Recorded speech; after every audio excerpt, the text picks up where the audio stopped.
Hello everyone, and welcome to my Duel Today official news channel. I hope everyone is having a wonderful day. Before we begin, please hit the subscribe button and give this video a thumbs up. Every fan of Days of Our Lives has a different perspective, and Soap Hub is no exception.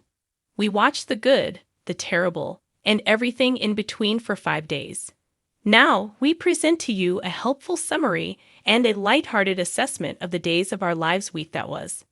Though I devoted a significant amount of my previous column to advocating for a ban on fake outs, I have to admit that I'm grateful Chad's attempt to humiliate himself was limited to his imagination.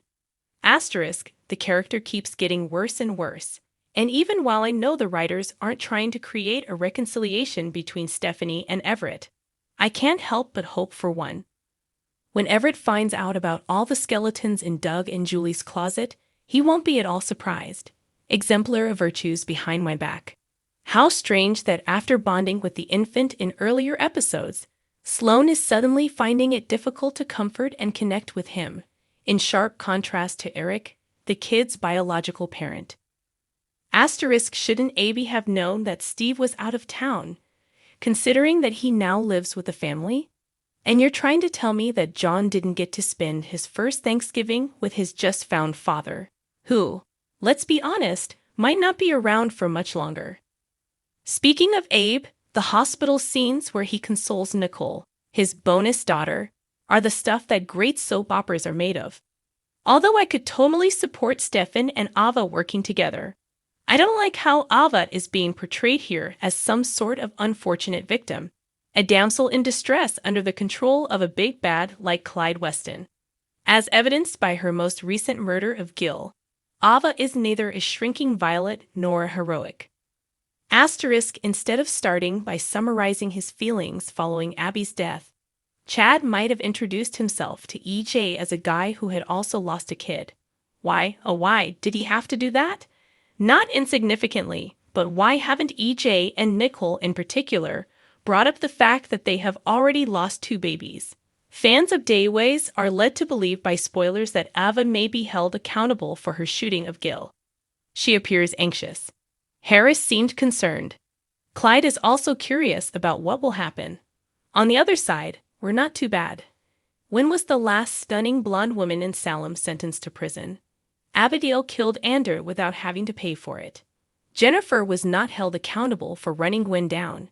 Nothing that Kristen has paid for. Bonnie was granted a reprieve from prison and was rewarded with the opportunity to marry the man whose wife she had taken over by imprisoning Adrienne. Lonnie is doing her time. Gaby is doing her time. Ava doesn't need to be concerned. This is the reason. Gil was expressing threats to rape Ava. She shot him as a result. It's a clear-cut case. The Salem Police Department is taking this crime very seriously, as seen by the fact that Ava is permitted to use a personal cell phone in the interrogation room, District Attorney EG's distraction from his and Nicole's loss, and the fact that rookie Officer Harris is an Ava fan. We expected Ava to return home in time for Thanksgiving. The Salem police is always impacted by the holiday. The mayor, Channel's stepfather, pulled ties to ensure that they could all celebrate the holiday together, even though she was imprisoned for murder the previous year. On that day, we don't even believe anyone shows up for work. More probable, though, is that she won't have to worry about anything for a while, because the charges will be completely withdrawn. Ava's shooting of Gil will not land her in jail. She also refuses to serve a prison sentence for stealing Susan. She also won't be imprisoned for assisting Clyde in the narcotics trade. Ava has no intention of going to jail as a result of her son. It would be cruel and unusual to sentence a mother to prison because she has a kid, except if you're Lonnie or Gabby. For Victoria's benefit, Days spoilers repeatedly suggested that Sarah and Xander would set aside their differences and get back together. However, whenever it appeared likely to happen, Sarah would snap when she learned of another thing Xander was going to do to obtain custody. Is it possible that Xander has run out of surprises, or that Sarah has gained enough control to allow them to eventually become a family unit in time for the Horton family tree to be decorated? Sarah seems genuinely perplexed about the proceedings of custody trials. She believed that Xander would simply ask politely for access to Victoria in court, without in any way implying that he may be a better father than Sarah. Any progress Sarah and Xander had recently achieved was immediately undermined when she learned of yet another Xander strategy, such as bringing up her history of lying to Eric about Mickey's paternity or requesting testimony from Brady and Eric on the subject. What are the chances that she will get past that at last? It's unlikely that Xander will be able to avoid difficulty for very long, even if Sarah does eventually calm down over it.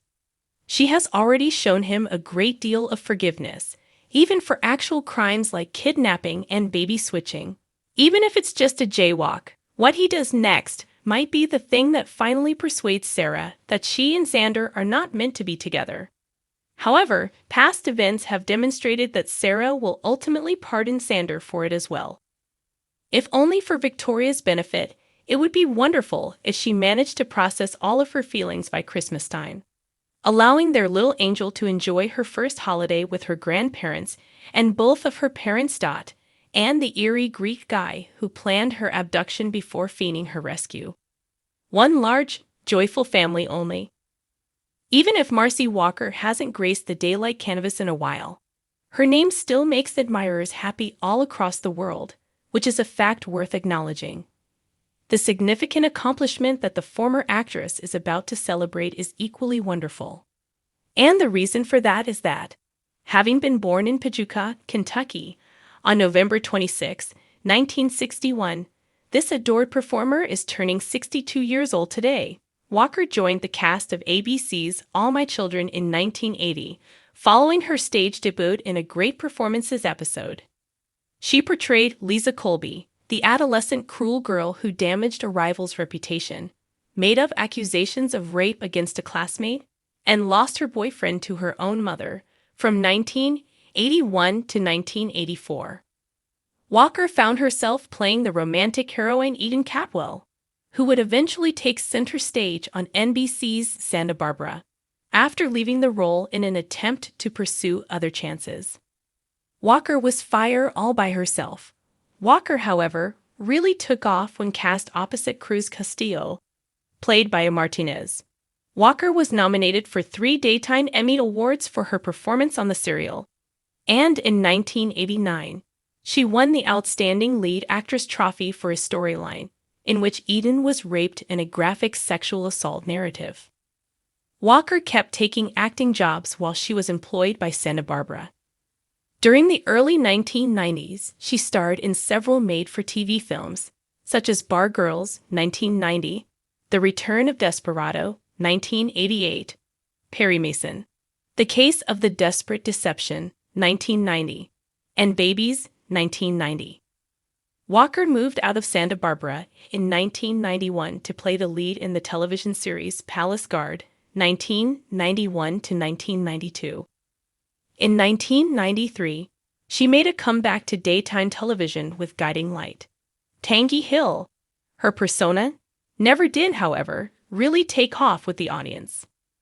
Walker triumphantly returned to All My Children 2 years later, taking on the role of Lisa Colby once more.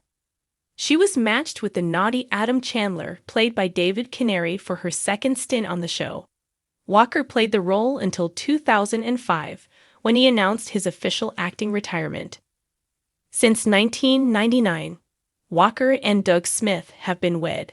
With her third husband, cameraman Stephen Collins, she has a son named Taylor, who was born in February 1989.